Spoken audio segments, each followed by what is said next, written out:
شركة المكان أوريا تسنيك نسوا محط الناس تقولنا وأنا نكتب تكتب أوكي سكول كان مجال سوق الله إذا وين بريمري سكول انترميديان وحوي سكول كان وحكي على وين وكمل إيه جوليس عم بقول لك البيو كبحر سبيشال البيو كقوة هذا سكول كان وحد شري من 2011 كان بلاوني وحنوب بلاوي من تيوريجيت وست كان كودني يبقى تقدم معنا صوم مرتين وحنوب بلاوي شكل ضليرة أصل مايدي ورنتي فيدباك عن نسكو سعيسي intaasay noo samaysay one class-ka oo ruufkii ka dhimayeen lacagtii baa go'day waxaanu aada ugu mahad celinaynaa aslimaydii waa hawsha si fiican uga qayb qaadatay maanu arag shirkad iyo dawlad iyo kambani iyo hay-ad cid wax ka qabata intaas markaa waxaan ugu mahad celinaynaa waxaa ku baxay lacag $30,000 waad aragtaan ruuf male waa halkaa class ardaydu waxay ka koobayeen 160 ka arday waxay ku dhigtaan classkaas oo kaliya waa afkarow classka waa aragtaan isagii baa noo office waa kan office schoolkii waa fasalkii waa kan male office meel buwaag baa dhigto male shelves male office stationery male check tan waa dhiibsanaa joog ma jirto ma hayno wax allaale waxaan macallimiintu waa voluntary anigu waxaan ahay head iyo laba macallin bay weheliyeen labadaa macallin iyo aniga toona wax mushahara mani voluntary baan ku shaqaynaynay 5 sano ilaa 8 sano waxna caawiyana waxaan aragnay intaa yar ay noo taagtay aslimayda waan ugu mahad celin ardaydu waxay ka yimaadeen meelo fog markay beeyooyinka ay ka yimaadaan ayaa halkaa loo soo diraa waxay leedahay waxyaabo badan oo khatara bahalay leedahay beesooyin waxnaga dawo ma hayno maxaan ku dhahay ma hayno haba yaraatee wax allaale wixii arrimaha bulshada adeega bulshada caafimaad wado biyo wax allaale waxaan hayno meesha saasay duruufta sidaas ka jirta baan ku dhignaa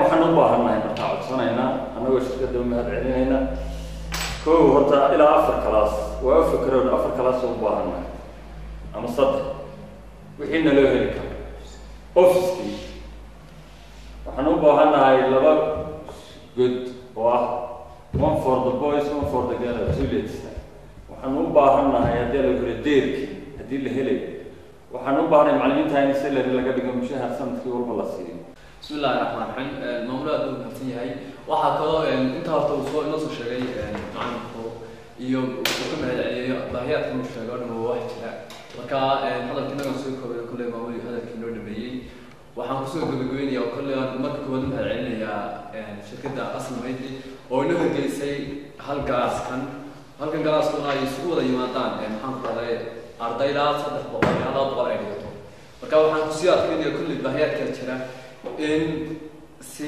degdega ay aslimayda dib u codsanayna hadday deerkii tahay hadday tahay saddexdii galaas kale hadday tahay office-kii hadday tahay deerka si loo heli karayo waqba taas ugu qoray waan soo iibsanay register kaas waa lagu ma aha wixii noo qoran waan u macnaa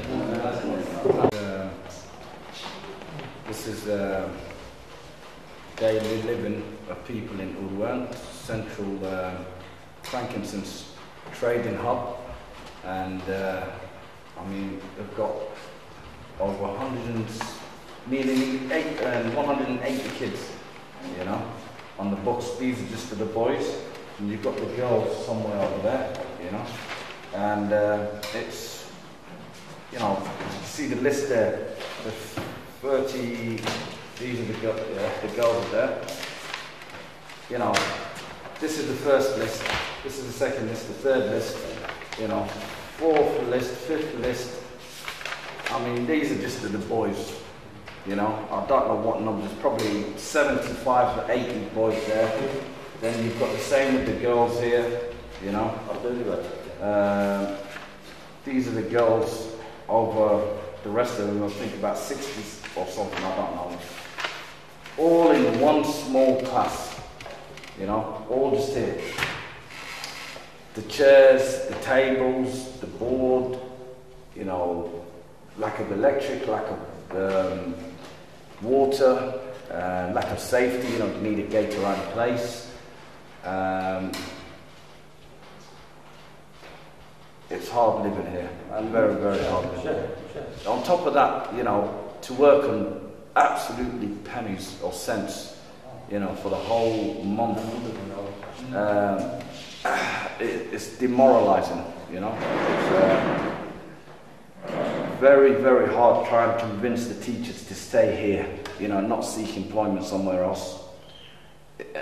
It'll break the kids' hearts here, you know. If we've had one case of a teacher leaving us, to go work in the city, very likeable chap, and it took us a while to convince, you know, someone else to come up here and work here, as it's absolutely in the middle of nowhere, and you know,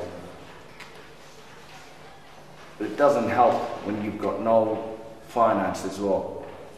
I've convinced the elders, I've convinced, you know, the harvesters to contribute a bit more this time if we do get the funds from Even Hands or whatever, and to pay for the teachers and salary, which is the most, you know, it's one of the critical parts of running this school. You know, I come here probably, I go past it once every other month when I'm in Somaliland. Mainly to avoid the teachers because they complain about the salary. And then you've got child after child after child coming over from the mountains, and there's no, these guys do an incredible job managing, you know, nearly 200 kids in one room in a day. So you've got to have some kids standing outside while one class is being taught, then an hour later, you know, they get swapped over, then another hour, another group comes in. You've got the groups there, you know, you've got the groups there, over there, and that's the timetable there, as you can see. You know, it starts from one in the afternoon because it takes a hell of a long time to get here, a hell of a long time. You know, after the kids are fed, because we've got nothing to feed them. Then it finishes at 6:15, 7:20, and it's dark. And safety is paramount, you know. I mean, we've got no electric whatsoever. We've got one light bulb in the whole class, and we just like to modernise it, you know, bring it up to the 21st century. You know, we just need a little bit of help. And that's about it.